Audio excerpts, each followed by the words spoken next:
माननीय प्रधानमंत्री माननीय मोदी जी,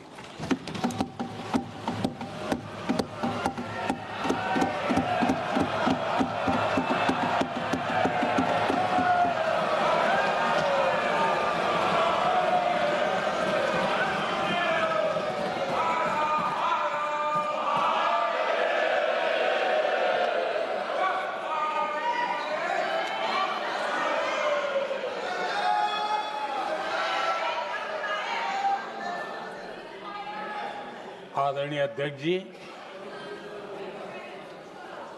इस सत्र के प्रारंभ में ही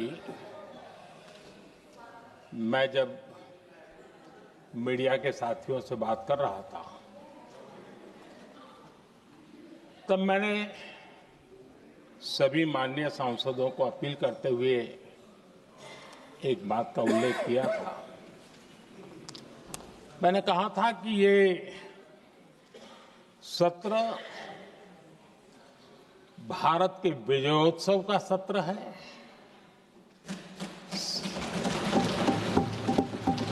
संसद का ये सत्र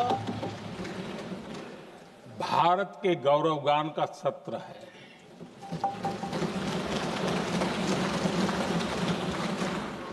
आदरणीय अध्यक्ष जी, जब मैं विजयोत्सव की बात कर रहा हूं, तब मैं कहना चाहूंगा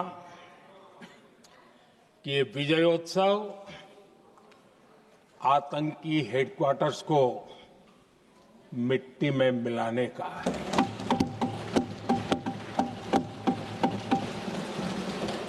जब मैं विजयोत्सव कहता हूं, तो ये विजयोत्सव सिंदूर की सौगंध पूरा करने का है।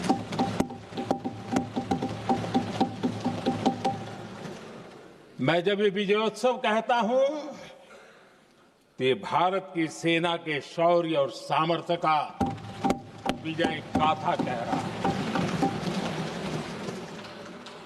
जब मैं विजयोत्सव कह रहा हूं, तो 140 करोड़ भारतीयों की एकता, इच्छा शक्ति, उसके एक अप्रतिम जीत का विजयोत्सव की बात करता हूं। आदरणीय अध्यक्ष जी, मैं इसी विजय भाव से इस सदन में भारत का पक्ष रखने के लिए खड़ा हुआ।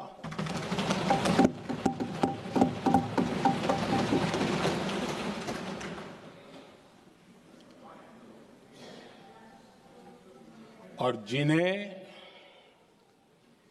भारत का पक्ष नहीं दिखता है, उन्हें मैं आईना दिखाने के लिए खड़ा हुआ।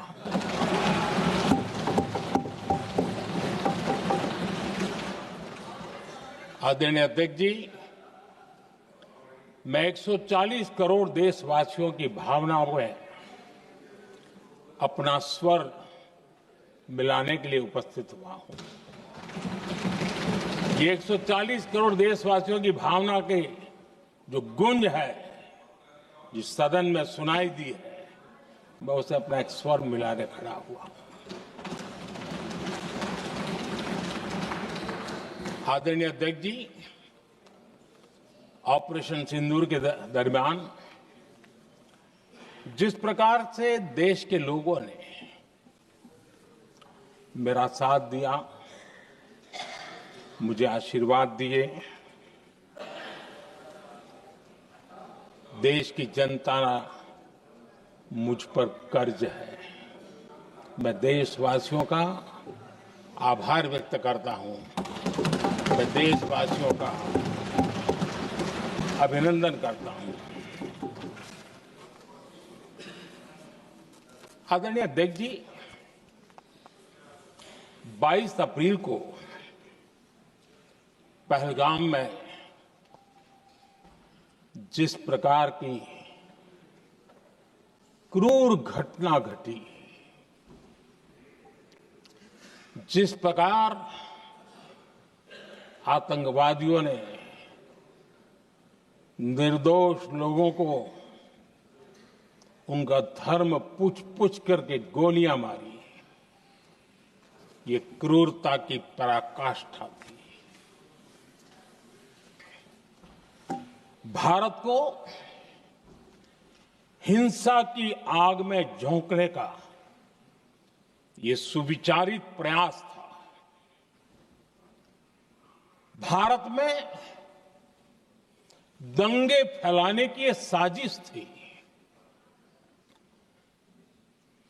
मैं आज देशवासियों का धन्यवाद करता हूं कि देश ने एकता के साथ उस साजिश को नाकाम कर दिया।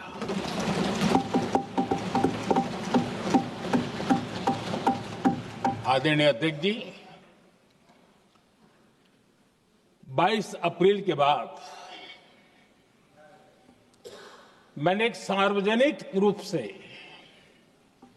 और विश्व को समझ में आए इसलिए कुछ अंग्रेजी में भी वाक्यों का प्रयोग किया था और मैंने कहा था कि हमारा संकल्प है, हम आतंकियों को मिट्टी में मिला देंगे।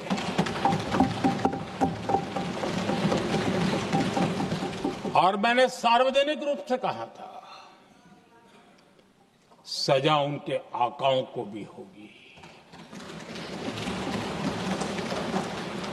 और कल्पना से भी बड़ी सजा मिलेगी।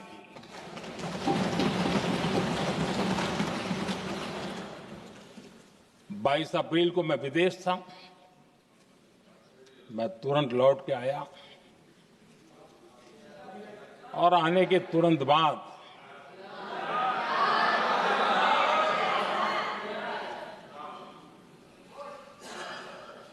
मैंने एक बैठक बुलाई और उस बैठक में हमने साफ साफ निर्देश दिए कि आतंकवाद को करारा जवाब देना होगा और ये हमारा राष्ट्रीय संकल्प है। आदरणीय अध्यक्ष जी, हमें हमारे सैन्य बलों की क्षमता पर पूरा विश्वास है, पूरा भरोसा है उनकी क्षमता पर, उनके सामर्थ्य पर, उनके साहस पर। सेना को कार्रवाई की खुली छूट दे दी गई और यह भी कहा गया कि सेना तय करें कब, कहां, कैसे, किस प्रकार से। ये सारी बातें उस मीटिंग में साफ साफ कह दी गई और कुछ बातें उसमें से मीडिया में शायद रिपोर्ट भी हुई है।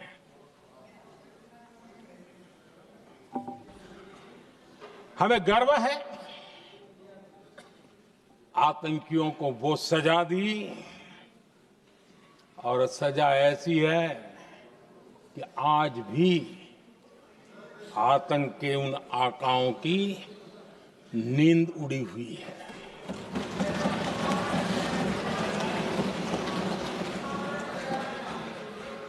आदरणीय अध्यक्ष जी, मैं हमारी सेना की सफलता के उससे जुड़े भारत के उस पक्ष को सदन के माध्यम से देशवासियों के सामने रखना चाहता हूं। पहला पक्ष, पहलगाम हमले के बाद से ही पाकिस्तानी सेना को अंदाजा लग चुका था कि भारत कोई बड़ी कार्रवाई करेगा। उनके तरफ से न्यूक्लियर की धमकियों के भी बयान आना शुरू हो चुके थे।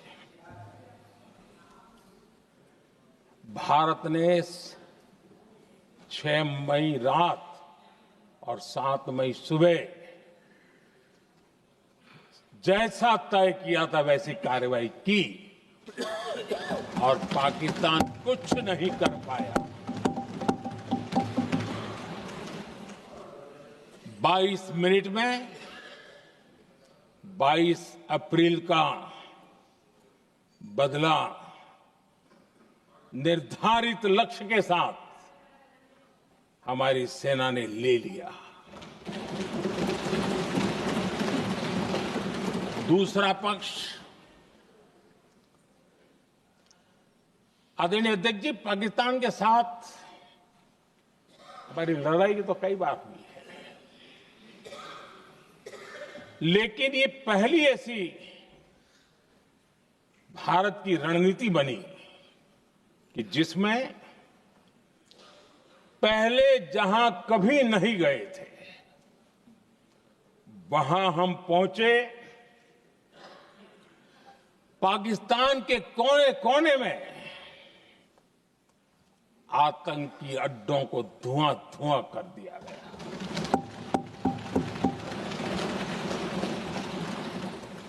आतंक के गढ़ कोई सोच नहीं सकता कि वहां तक कोई जा सकता है। बहावलपुर और मुर्ग के उसको भी जमीन दोस्त कर दिया गया। आदरणीय अध्यक्ष जी, हमारे सेनाओं ने आतंकी अड्डों को तबाह कर दिया। तीसरा पक्ष, पाकिस्तान की न्यूक्लियर धमकी को हमने झूठा साबित कर दिया।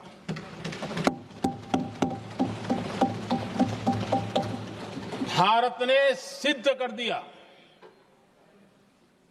कि न्यूक्लियर ब्लैकमेलिंग अब नहीं चलेगा और न ही ये न्यूक्लियर ब्लैकमेलिंग के सामने भारत झुकेगा। आदरणीय अध्यक्ष जी, चौथा पक्ष, भारत ने दिखाई अपनी तकनीकी क्षमता। पाकिस्तान के सीने पर सटीक प्रहार किया। पाकिस्तान के एयरबेस एसेट्स को भारी नुकसान हुआ और आज तक उनके कई एयरबेस आईसीयू में पड़े हैं। आज टेक्नोलॉजी आधारित युद्ध का युग है। ऑपरेशन सिंदूर इस महारत में भी सफल सिद्ध हुआ है।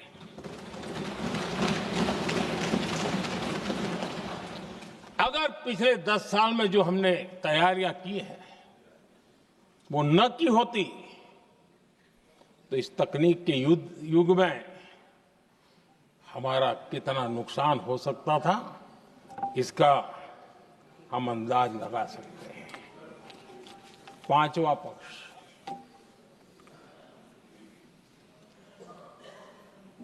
ऑपरेशन सिंदूर के दरमियान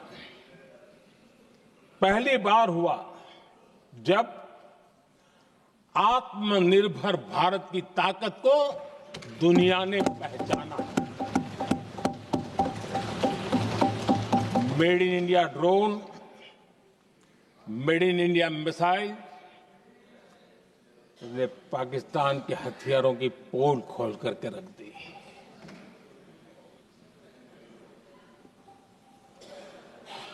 आदरणीय अध्यक्ष जी, और भी एक महत्वपूर्ण काम जो हुआ है, वैसे जब राजीव गांधी जी थे उस समय उनके जो एक डिफेंस का काम देखने वाले एमओएस थे, उन्होंने जब मैंने सीडीएस की घोषणा की तो वो बहुत प्रसन्न होकर के मुझे मिलने आए थे और बहुत बहुत प्रसन्न थे वो। इस समय ऑपरेशन में नेवी, आर्मी, एयरफोर्स, तीनों सेनाओं का जॉइंट एक्शन,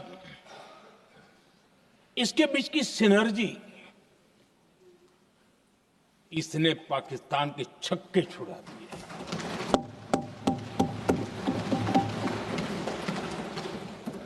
आदरणीय अध्यक्ष जी, आतंक की घटनाएं पहले भी देश में होती थी, लेकिन पहले आतंकवादियों के मास्टरमाइंड निश्चिंत होते थे और वो आगे की तैयारी में लगे रहते थे, उनको पता था कुछ नहीं होगा। लेकिन अब स्थिति बदल गई है। अब हमले के बाद मास्टरमाइंड को नींद नहीं आती। उनको पता है कि भारत आएगा और मार के जाएगा।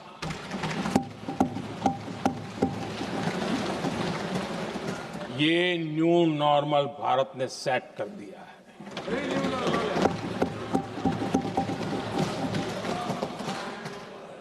आदरणीय अध्यक्ष जी, दुनिया ने देख लिया कि हमारी कार्यवाही का दायरा कितना बड़ा, स्केल कितना बड़ा। सिंदूर से लेकर के सिंधु तक पाकिस्तान पर कार्रवाई की है। ऑपरेशन सिंदूर ने तय कर दिया कि भारत में आतंक की हमले की, उसके आकाओं को और पाकिस्तान को भारी कीमत चुकानी पड़ेगी। अब ऐसे ही नहीं जा सकते।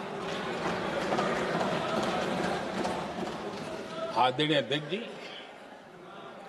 ऑपरेशन सिंदूर से स्पष्ट होता है कि भारत ने 3 सूत्र तय किए हैं।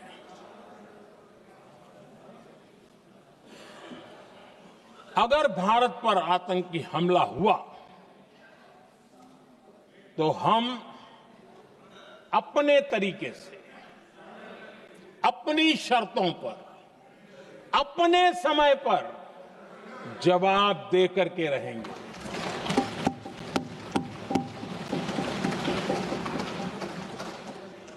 दूसरा, कोई भी न्यूक्लियर ब्लैकमेल अब नहीं चलेगा।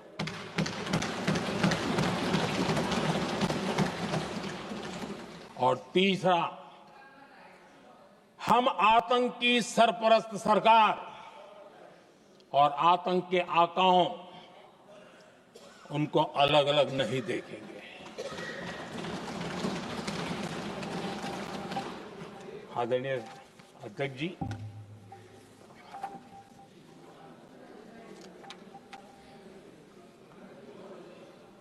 यहां पर विदेश नीति को लेकर के भी काफी बातें कही गई हैं।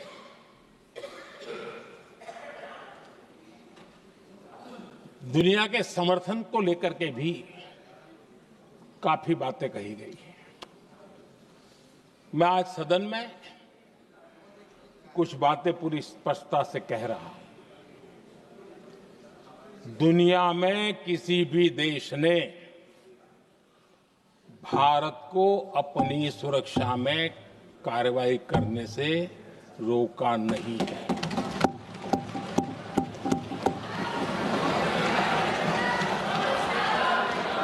संयुक्त राष्ट्र 193 कंट्रीज,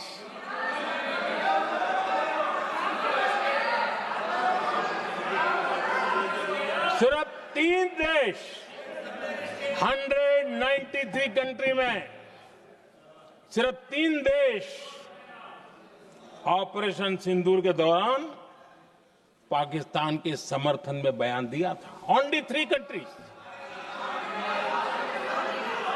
क्वाड हो, ब्रिक्स हो, फ्रांस, रूस, जर्मनी, कोई भी देश का नाम ले लीजिए, तमाम देश दुनिया भर से भारत को समर्थन मिला है।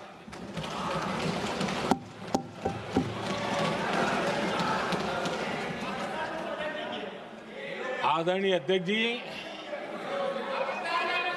दुनिया का समर्थन तो मिला,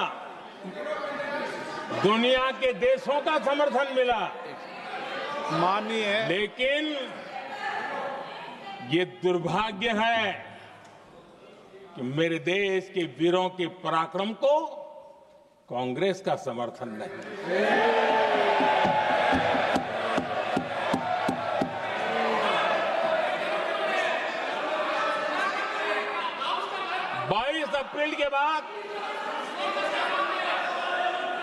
22 अप्रैल के आतंकी हमले के बाद 3-4 दिन में ही ये उछल रहे थे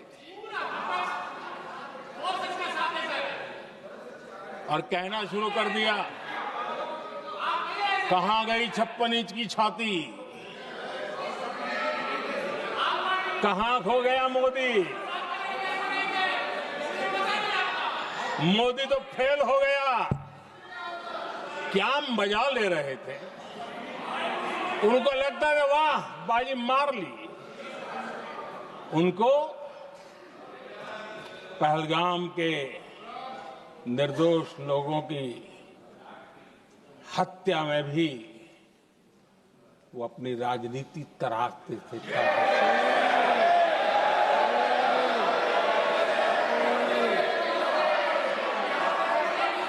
अपनी स्वार्थी राजनीति के लिए मुझ पर निशाना साध रहे थे, लेकिन उनकी ये बयानबाजी, इनका छिछोरापन देश के सुरक्षा बलों का मनोबल गिरा रहा था। माननीय प्रतिपक्ष के नेता, एक मिनट, प्रतिपक्ष के नेता आपकी बात सबने ध्यान से सुनी।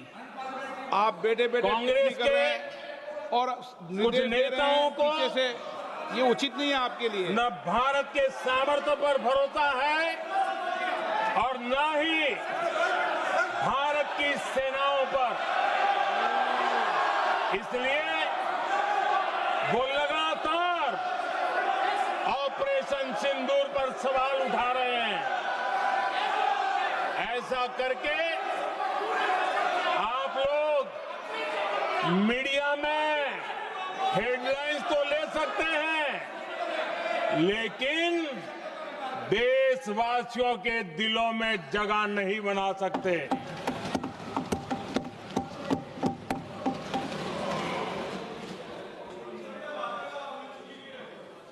आदरणीय सभापति जी, आदरणीय अध्यक्ष जी,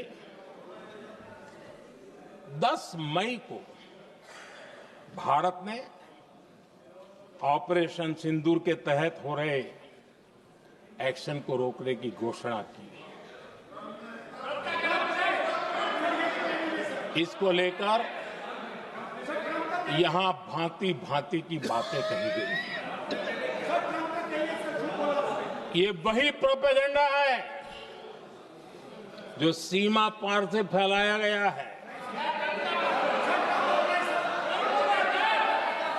कुछ लोग सेना द्वारा दिए गए तथ्यों की जगह पाकिस्तान के झूठ प्रचार को आगे बढ़ाने में जुटे हुए हैं,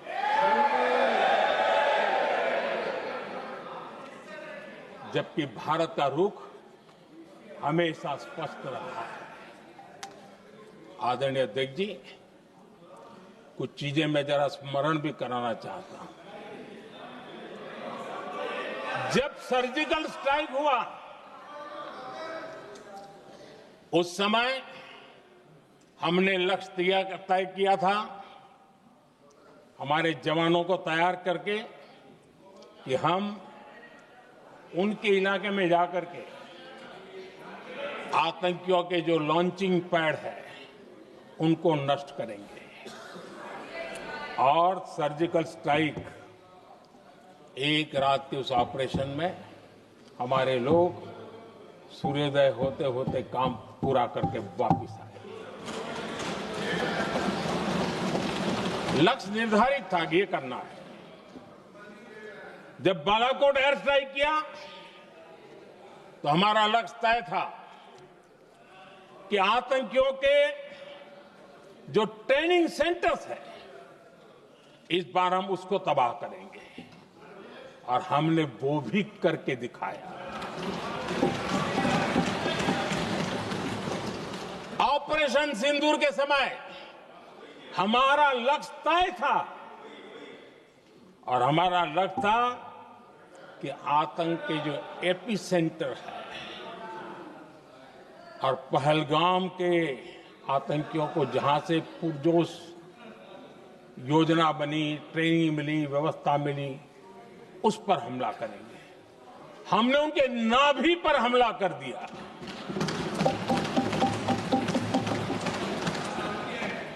जहां पहलगाम के आतंकियों का रिक्रूटमेंट हुआ, ट्रेनिंग होती थी, फंडिंग होता था, उन्हें टेक्निकल सपोर्ट मिलता था, शस्त्र सरंजाम मिलता था, उस जगह को आइडेंटिफाई किया और हमने सटीक तरीके से ऑपरेशन सिंदूर के तहत आतंकियों की नाभि पे प्रहार कर दिया।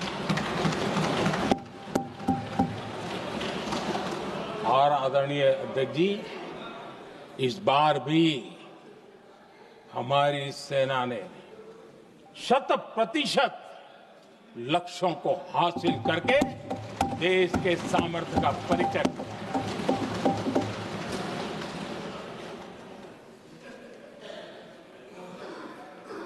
कुछ लोग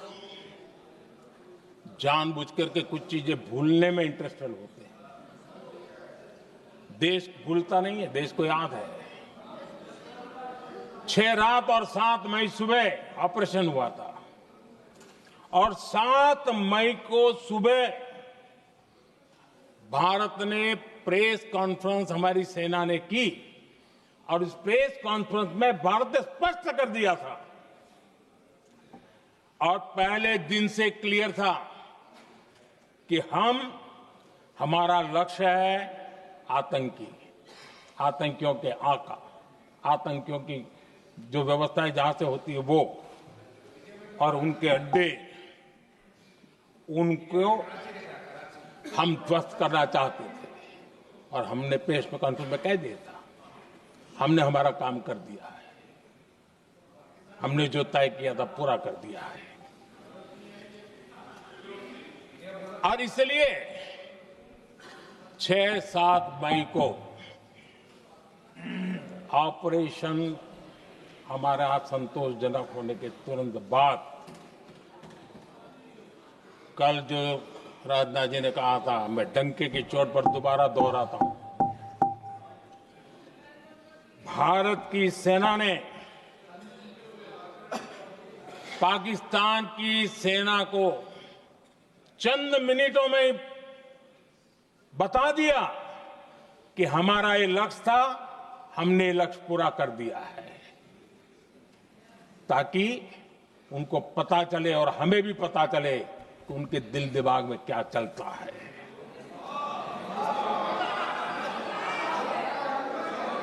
हमने अपना लक्ष्य 100% हासिल कर लिया था, और पाकिस्तान में समझदारी होती तो आतंकियों के साथ खुलेआम खड़े रहने की गलती न करता। उसने निर्लज्ज होकर के आतंकवादियों के साथ खड़े रहने का फैसला किया। हम पूरी तरह तैयार थे, हम भी मौके की तलाश में थे, लेकिन हमने दुनिया को बताया था कि हमारा लक्ष्य आतंकवाद है, आतंकवादी आका है, आतंकवादी ठिकाने हैं। वो हमने पूरा कर दिया। लेकिन जब पाकिस्तान ने आतंकियों की मदद में आने का फैसला किया और मैदान में उतरने की हरकत की, तो भारत की सेना ने सालों तक याद रह जाए ऐसा करारा जवाब दे करके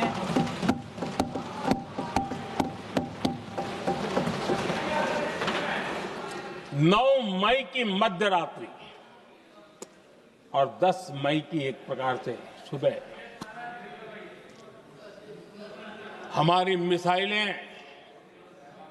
उन्होंने पाकिस्तान के हर कोने में प्रचंड प्रहार किया, जिसकी पाकिस्तान ने कभी कल्पना नहीं की थी, और पाकिस्तान को घुटनों पर आने के लिए मजबूर कर दिया।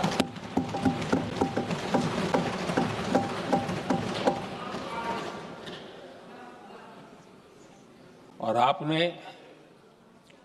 टीवी में भी देखा है, वहां से क्या बयान आते थे। पाकिस्तान के लोग, अरे मैं तो स्विमिंग पूल में नहा रहा था, कोई कह रहा था मैं तो दफ्तर जाने की तैयारी कर रहा था। हम कुछ सोचे पहले तो भारत ने तो हमला कर दिया। ये पाकिस्तान के लोगों के बयान है और देश ने देखे हैं। स्विमिंग पूल में नहा रहा था।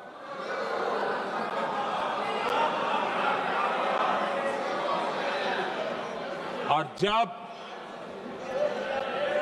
इतना कड़ा प्रहार हुआ,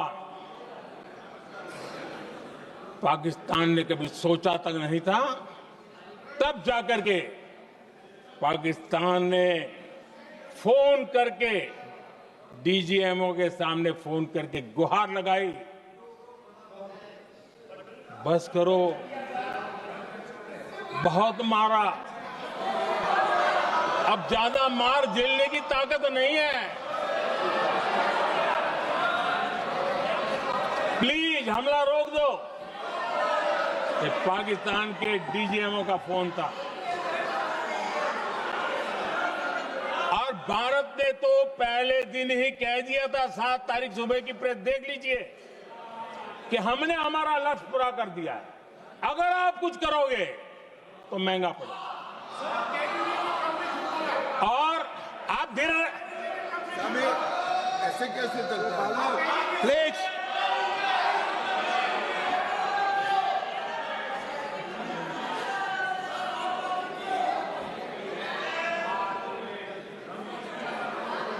मैं आज दोबारा कह रहा हूं, ये भारत की स्पष्ट नीति थी, सुविचारित नीति थी, सेना के साथ मिलकर के तय की हुई नीति थी, और वे ये थी कि हम आतंक, उनके आका, उनके ठिकाने, ये हमारा लक्ष्य है।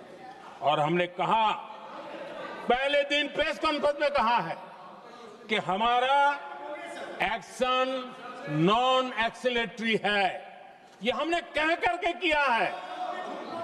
और इसके लिए साथियों हमने हमला रोका। अध्यक्ष जी, दुनिया के किसी भी नेता ने भारत के ऑपरेशन रोकने के लिए नहीं कहा।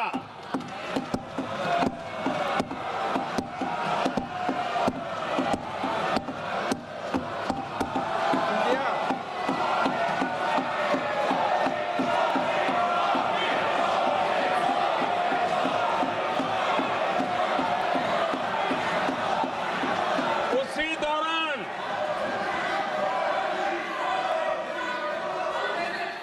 9 तारीख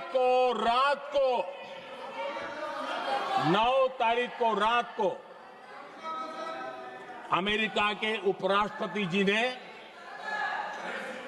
मुझसे बात करने का प्रयास किया। वो घंटे भर कोशिश कर रहे थे, लेकिन मेरी सेना के साथ मीटिंग चल रही थी, तो मैंने उनका फोन उठा नहीं पाया। बाद में मैंने उनको कॉल बैक किया।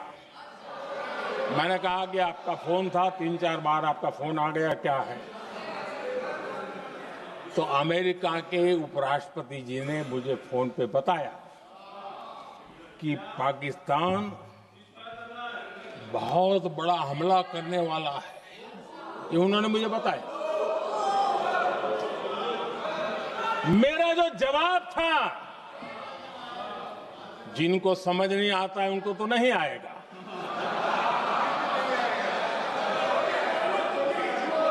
मेरा जवाब था, अगर पाकिस्तान का ये इरादा है तो उसे बहुत महंगा पड़ेगा। ये मैंने अमेरिका के उपराष्ट्रपति को कहा।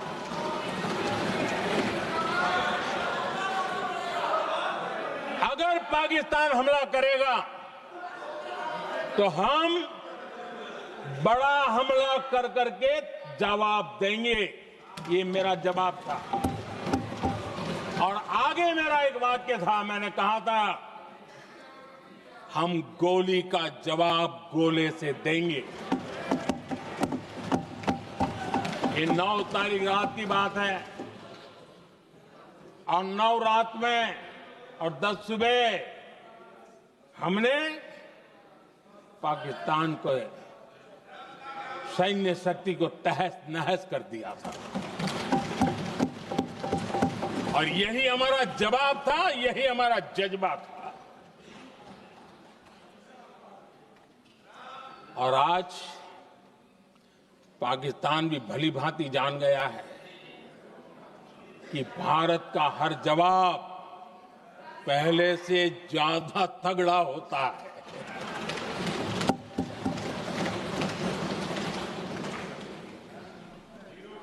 उसे यह भी पता है कि अगर भविष्य में नौबत आई तो भारत आगे कुछ भी कर सकता है।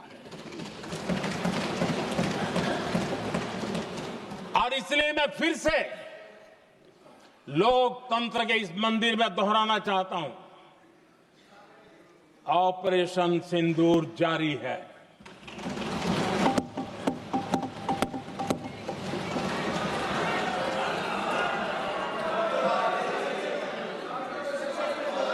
पाकिस्तान ने दुस्साहस की अगर कल्पना की तो उसे करारा जवाब दिया जाएगा।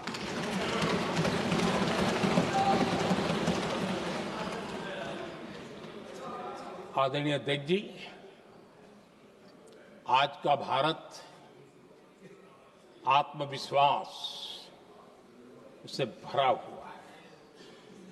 आज का भारत आत्मनिर्भरता के मंत्र को लेकर के पूरी शक्ति के साथ तेज गति से आगे बढ़ रहा है। देश देख रहा है भारत आत्मनिर्भर बनता जा रहा है। लेकिन देश ये भी देख रहा है कि एक तरफ तो भारत आत्मनिर्भरता की ओर तेज गति से आगे बढ़ रहा है, लेकिन कांग्रेस मुद्दों के लिए पाकिस्तान पर निर्भर होती जा रही है।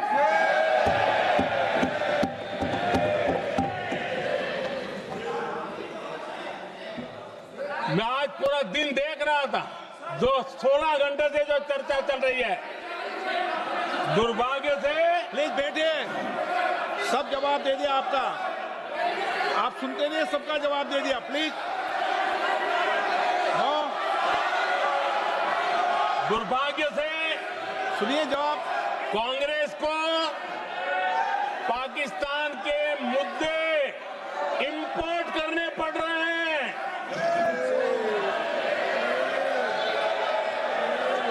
आदरणीय अध्यक्ष जी, आज के वॉरफेयर में इंफॉर्मेशन और नैरेटिव्स की प्लीज बैठिए। बहुत बड़ी भूमिका है। नैरेटिव घड़ करके, एआई का भी भरपूर उपयोग करके सेनाओं के मनोबल को कमजोर करने के खेल भी खेले जाते हैं। जनता के अंदर अविश्वास पैदा करने के भी भरपूर प्रयास होते हैं।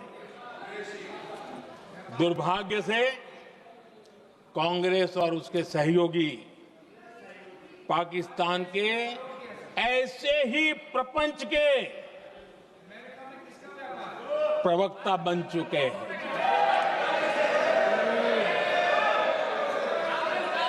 आदरणीय अध्यक्ष जी, देश की सेना ने आदरणीय अध्यक्ष जी, ये तरीका है देश आपका? की सेना ने बैठिए बैठिए। देश की नहीं, सेना ने सुनते नहीं। सर्जिकल स्ट्राइक की बैठिए।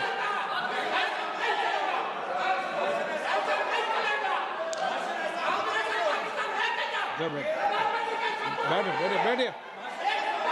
आदरणीय अध्यक्ष जी, देश की सेना ने सफलतापूर्वक सर्जिकल स्ट्राइक की तो तुरंत कांग्रेस वालों ने सेना से सबूत मांगे थे,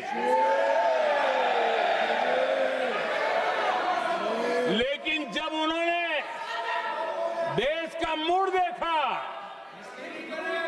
देश का मिजाज देखा, तो सुर उनके बदलने लगे और बदल करके क्या कहने लगे? कांग्रेस के लोगों ने कहा, ये सर्जिकल स्ट्राइक क्या बड़ी बात है, ये तो हमने भी की थी। एक ने कहा 3 सर्जिकल स्ट्राइक की थी, दूसरे ने कहा 6 सर्जिकल स्ट्राइक की थी, तीसरे ने कहा 15 सर्जिकल स्ट्राइक की थी। जितना बड़ा नेता उतना बड़ा आंकड़ा चल रहा था।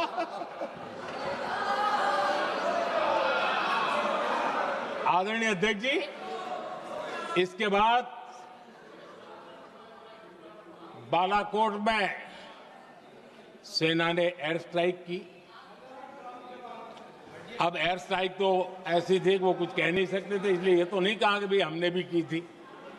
उसमें तो उन्होंने समझदारी दिखाई, लेकिन फोटो मांगने लगे। एयर स्ट्राइक हुई तो फोटो दिखाओ, क्या कहां गिरा, क्या तोड़ा, कितना तोड़ा, कितने मरे, बस यही पूछते रहे।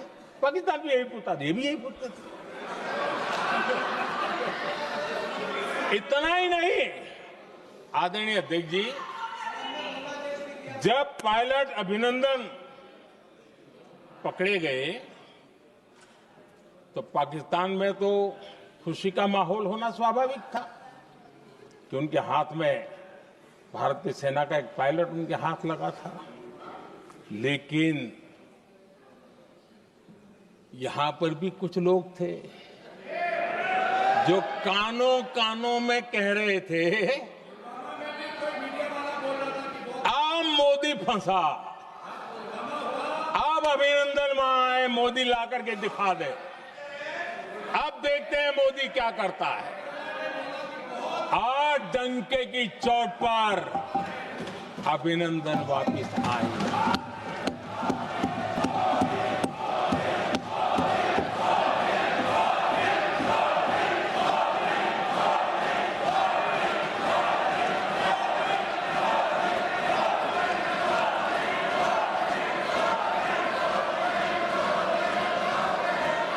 अभिनंदन को ले आए तो इनकी बोलती बंद हो गई।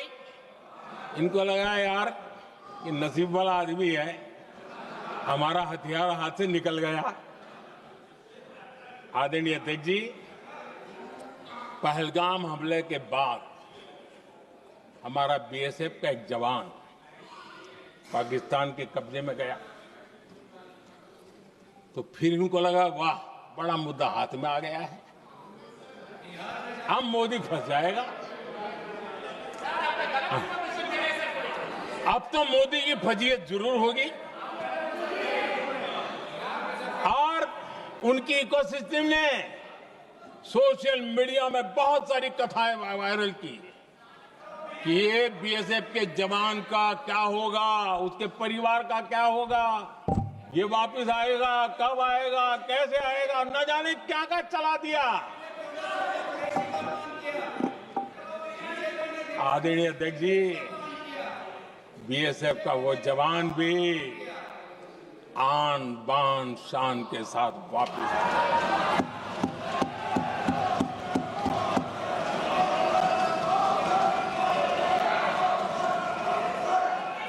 आतंकवादी रो रहे हैं, आतंकवादियों के आका रो रहे हैं, और उनको रोते देखकर यहां भी कुछ लोग रो रहे हैं।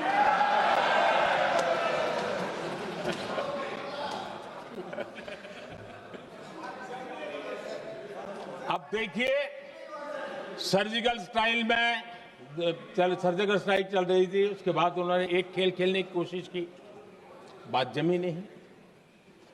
एयर स्ट्राइक हुई तो दूसरा खेल खेलने की कोशिश की, वो भी जमी नहीं।